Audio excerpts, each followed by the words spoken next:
Good afternoon madam, আপনার অর্ডারটা কি এখন নেব? হ্যাঁ লিখুন, 200 প্লেট পনির পেসিন্দা, 200 প্লেট চিকেন কষা। Madam 200 plate? এখনো শেষ হয়নি, আরও আছে।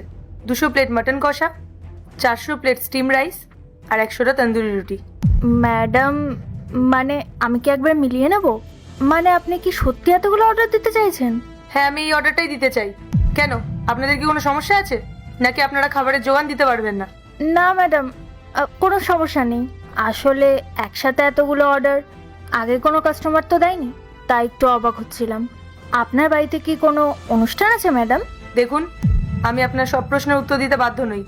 আপনি বরং আমার খাবারগুলো তাড়াতাড়ি রেডি করুন, আমার লেট হচ্ছে। আমি এক্ষুনি কিচেনে জানাচ্ছি, আপনার অর্ডারটা দ্রুত রেডি হয়ে যাবে। স্যার, স্টোর রুমে চাবিটা একটু দিন না, অনেক বড় অর্ডার এসছে, অনেক জিনিস বার করতে হবে। স্টোর রুম খুলতে হবে? কত বড় অর্ডার যে এখনই স্টোর রুমে টান পড়লাম? স্যার, অর্ডারটা ছোটখাটো নয়। 200 প্লেট পনির পাসিন্দা, 200 প্লেট চিকেন কষা, 200 প্লেট মাটন কষা, 400 প্লেট স্টিম রাইস আর 100টা তন্দুরি রুটি।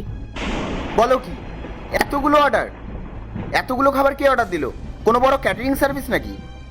না স্যার, ওই যে সামনের টেবিলে ম্যাডামটা বসে আছে, উনি এই অর্ডারগুলো করেছেন। একা বসে আছেন কিন্তু এতগুলো অর্ডার করেছেন। Excuse me. স্যার, ম্যাডাম ডাকছে, আমি আসছি। কি ব্যাপার, কোনো সমস্যা হয়েছে নাকি? আপনি আমার অর্ডারটা রেডি করছেন না কেন? আপনি ওখানে দাঁড়িয়েছিলেন। না ম্যাডাম, কোনো সমস্যা হয়নি। আসলে উনি আমাদের ম্যানেজার তো, তাই ওনাকে সব জানিয়ে রাখছিলাম যাতে কোনো সমস্যা না হয়, উনি যাতে সবটা গুছিয়ে রাখে। আপনি যদি কাইন্ডলি জানাতেন যে কি অকেশন, তাহলে আমরা সেই হিসেবে একটু সার্ভিং আর প্যাকিং এর ব্যবস্থা করতাম। গরিব মানুষদেরকে খাওয়াবো, আর কিছু? শুনে নিয়েছেন তো? আপনাকে আর কতবার বলবো যে আমার অর্ডারটা রেডি করুন, আমার লেট হচ্ছে। ও আচ্ছা, ঠিক আছে, আমি অর্ডারটা তৈরি করাচ্ছি। কতক্ষণ লাগবে সবটা তৈরি হতে? ম্যাডাম, এত বড় অর্ডার, একটু তো সময় লাগবেই। আমাকে আমাদের শেফের সাথে একটু কথা বলতে হবে যে কতক্ষণ সময় লাগবে। সময় নষ্ট না করে আপনি এক কাজ করুন, আপনি আপনাদের শেফকে এখানে পাঠিয়ে দিন, আমি ওনার সাথে কথা বলে সবটা বুঝে নিচ্ছি। সেটা তো সম্ভব নয় ম্যাডাম, বাইরের কাউকে আমাদের শেফের সাথে কথা বলতে দেওয়া সেটা তো রুলসের বাইরে। আর ম্যাডাম, বলছিলাম যে আপনি আমাদের সাথে কোনো ফ্রড করছেন না তো? না মানে, আপনি এত কিছু অর্ডার করার পর, খাবার রেডি হওয়ার পর আপনি যদি না নিয়ে চলে যান, তাহলে তো আমাদের রেস্টুরেন্টে অনেক বড় লস হয়ে যাবে। দেখুন ম্যাডাম, আপনাদের যদি বিশ্বাস না হয় তাহলে এক কাজ করুন, আপনাদের এই রেস্টুরেন্টের কিউআর কোডটা আমাকে দিন, আমি এক্ষুনি সব টাকা পেমেন্ট করে দিচ্ছি। পেমেন্টটা হয়ে গেলেই তো আপনাদের বিশ্বাস হবে যে আমি আপনাদের সাথে কোনো ফ্রড করছি না, তাই না? না না ম্যাডাম, আপনি ভুল বুঝছেন, আমরা আপনাকে বিশ্বাস করছি। আপনি একদম চিন্তা করবেন না, আপনি আমাদের একটু সময় দিন, আমরা আপনার অর্ডারটা দ্রুত রেডি করে দিচ্ছি। Okay, thank you. Welcome madam. Sir, আপনি প্লিজ স্টোর রুমে চাবিটা দিন, উনি কিন্তু এবার রেগে যাচ্ছেন। না হলে উনি অন্য কোথাও চলে যাবেন, আর তার উপরে তো উনি পেমেন্টটাও অ্যাডভান্স করে দিতে চাইছেন। অ্যাডভান্স পেমেন্ট করতে চাইছে?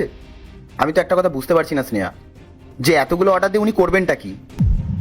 স্যার, আমি ওনাকে ঠিক এই কোশ্চেনটাই করেছিলাম যে ওনার বাড়িতে কোনো অনুষ্ঠান আছে কিনা, কিন্তু উনি বললেন যে উনি নাকি এই খাবারগুলো গরিব মানুষদের খাওয়াবেন। গরিবদের খাওয়াবেন? আচ্ছা ঠিক আছে, এই নাও চাবি, তুমি গিয়ে খাবারটা রেডি করো। কি চাইছেন উনি আসলে? উনি কি সত্যি গরিব মানুষকে খাওয়াতে চাইছেন? তাহলে তো একটা রান্নার লোক ধরে নিতে পারতেন। সেটা না করে উনি এত বড় রেস্টুরেন্টে এতগুলো মানুষের অর্ডার দিয়ে দিলেন। কিছু তো একটা গন্ডগোল আছে। আমি এক কাজ করি, নিজে গিয়ে দেখি।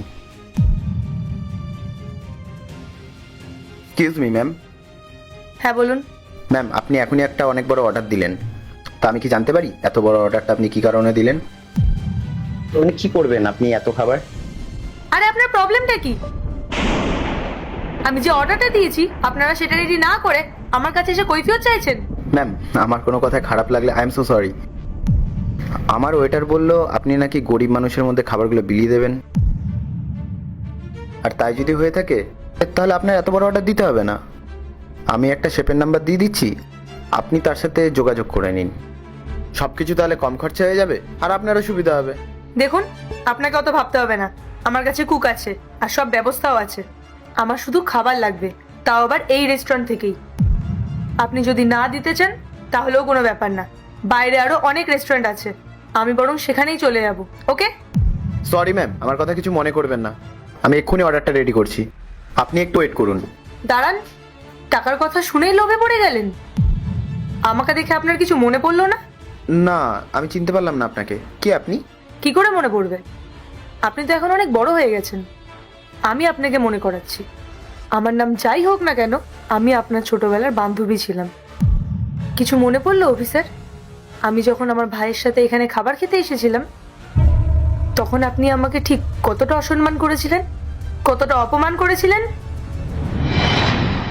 খাবারটা ভালো ছিল না ভাই? হ্যাঁ দিদি, খুব ভালো ছিল। ম্যাডাম, আর কিছু লাগবে? না দিদি, আর কিছু লাগবে না। ঠিক আছে ম্যাডাম, এই নিন আপনার বিল। দিদি, কত টাকা বিল হয়েছে? ভাই, 2000 টাকা বিল এসেছে, কিন্তু আমাদের কাছে তো এত টাকা নেই। বলছি দিদি, এরকম কি হতে পারে যে আমরা কিছু টাকা এখন দিই আর কিছু টাকা যদি পরে দিয়ে যাই? ম্যাডাম, আমি তো এভাবে কমাতে পারবো না। আর আপনি আমাকে ক্ষমা করবেন, আমি তো আপনাদের চিনি না জানি না, আমি তো ধারও দিতে পারবো না।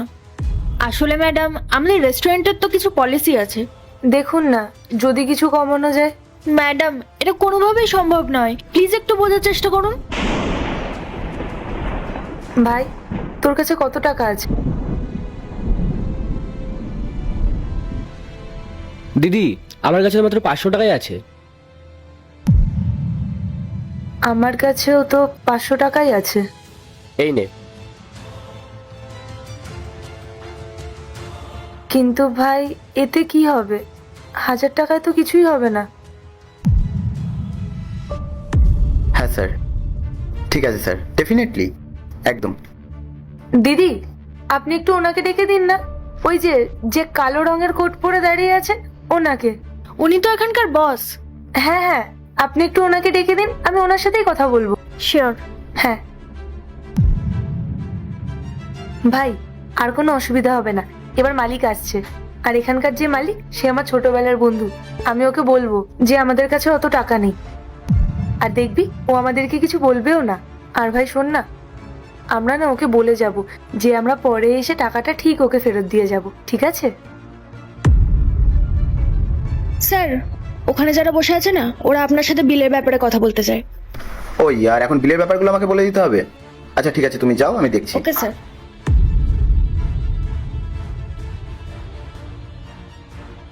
হ্যাঁ বলুন। আরে অভি, কেমন আছিস? কি অভি স্যার বলুন? আর হ্যাঁ, তুই না, আপনি করে কথা বলুন। আসলে বিলে না 2000 টাকা হয়েছে, আর আমাদের কাছে এখন অত টাকা নেই। আপনি এই 1000 টাকাটা রাখুন, আমরা কদিন পরে এসে বাকি টাকাটা দিয়ে যাব। কেন, ধর্মশালা খুলে রেখেছি নাকি আমি এখানে? সস্তায় কেন দেবো? চুপচাপ 2000 টাকা পে করুন, তারপর যান এখান থেকে। অভি, না মানে স্যার, আজকে তো আমার ভাইয়ের জন্মদিন, আমি সেই কারণেই আপনাকে বলছি। আমি খুব তাড়াতাড়ি এসে আপনাকে বাকি টাকাটা দিয়ে যাব। আপনি এখন এই টাকাটাই রাখুন। আপনি তো আমার ছোটবেলার বন্ধু, বলুন, আমার জন্য তো আপনি এইটুকু করতেই পারেন। এক কাজ করি তাহলে, আমি এখানে যতজনের জন্মদিন ততজনের ডিসকাউন্ট করে দিই আমি। এটাই করা বাকি আছে আমার, এটা আমার বিজনেস, বুঝেছেন? আর হ্যাঁ, এখানে না এই সমস্ত জিনিস চলবে না, চুপচাপ বিলটা মেটান আর চলে যান এখান থেকে। আপনি তো আমাকে চেনেন, বলুন, আমার উপর এইটুকু বিশ্বাস রাখুন। এই যে এই সমস্ত বন্ধু বান্ধব বাইরে কি হবে? হ্যাঁ, যদি আমি বন্ধুত্ব মেটাতে থাকি তাহলে আমি কামাবোটা কি? চুপচাপ বিলটা মেটান আর যান এখান থেকে। আর যদি না মেটাতে পারেন, আপনাদের জন্য একটা অল্টারনেটিভ ব্যবস্থা রয়েছে। আপনার ভাইকে বলুন না এখানে ঝাড় দিয়ে দিতে, আর আপনি এখানে বাসন মেজে নেবেন। সারাদিন যদি কাজ করে তাহলে আমার 1000 টাকাটা উঠেই যাবে। ওয়েটার, কাজ করাও এদেরকে দিয়ে, যাতে পালিয়ে না যায়। অভি, অভি ভাই, কোনো ব্যাপার না, তুই এখানে বস, আমি ভেতরে গিয়ে কাজ করে আসছি। দাঁড়া দিদি, আমি যাচ্ছি তোর সাথে, চল।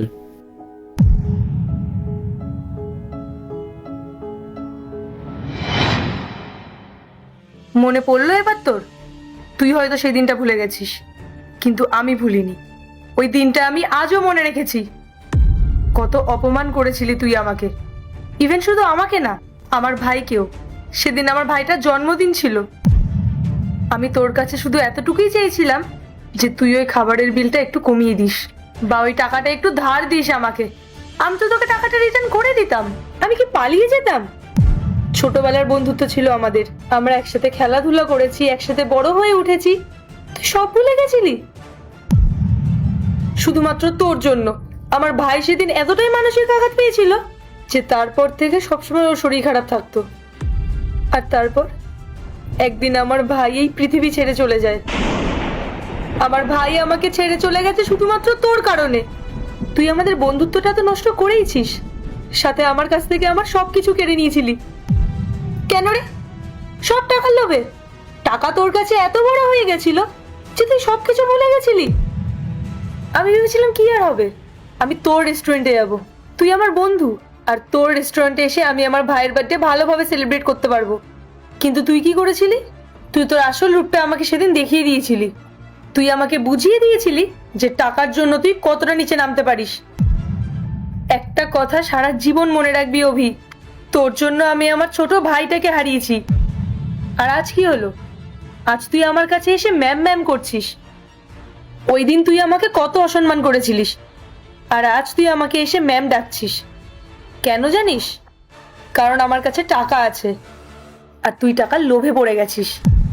তোর তো আবার মনে পড়ে গেল না, যার কাছে টাকা আছে তার কাছে সব আছে। তুই একটা অনেক বড় লোভী মানুষ। আচ্ছা অভি, তুই কি জানিস আমি এখন কোন পোস্টে আছি, আমি কি হয়ে গেছি? তোর থেকে পাওয়া ওই আঘাত থেকে আমার মধ্যে অনেক মোটিভেশন চলে এসেছিল, আর আমি অনেক পরিশ্রমও করেছিলাম তারপরে। আর এখন এখন আমি একটা অনেক বড় কোম্পানির সিইও। ও, এখনো তোর পেমেন্টটা করা হয়নি না? এক সেকেন্ড।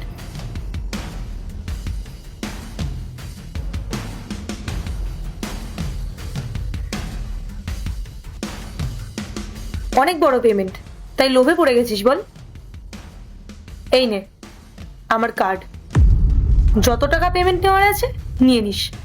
আর হ্যাঁ, টিপস হিসেবে 5,000, 10,000 যত টাকা রাখার ইচ্ছা রেখে নিস। নে ধর। কোনো ব্যাপার না, কার্ডটা আমি এখানেই রেখে যাচ্ছি। এরপর কি হলো সেটি দেখার আগে এই দুটি ছবির মধ্যে যে কোনো একটি ছবিকে ভালোবাসে থাকলে ভিডিওতে লাইক করে চ্যানেলটি সাবস্ক্রাইব করে দাও। আর যদি না করো তাহলে আমি বুঝবো তোমরা এই দুটি ছবিকে ভালোবাসো না। আর কমেন্টে লিখে যাও আমি। যত টাকা নেওয়ার নিয়ে নিস, আমি 1 ঘন্টা পরে আসবো, ততক্ষণে আমার খাবারটা রেডি করে দিস।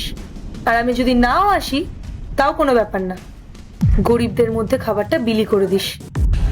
এইটুকু ভালো কাজ তো তুই করতেই পারিস, বলা যায় না, হতেই পারে যে তোর পুরনো পাপগুলো কিছুটা মুছে যাবে। অভদ্র ছেলে একটা।